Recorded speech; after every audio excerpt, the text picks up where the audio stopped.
Verma, DJ Rinku Verma, DJ Rinku Verma.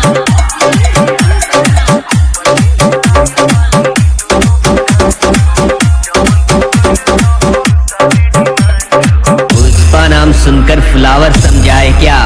Fire हूँ मैं, हा हा हा।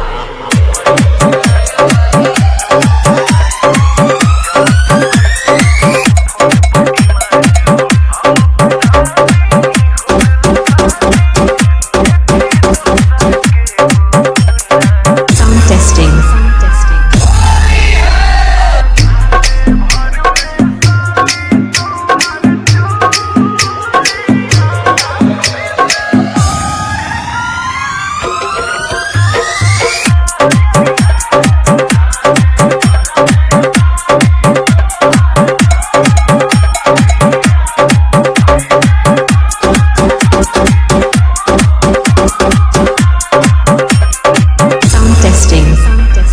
कि होली की ये मुलाकात याद रहेगी, साथ गुजरी वो बातें याद रहेंगी।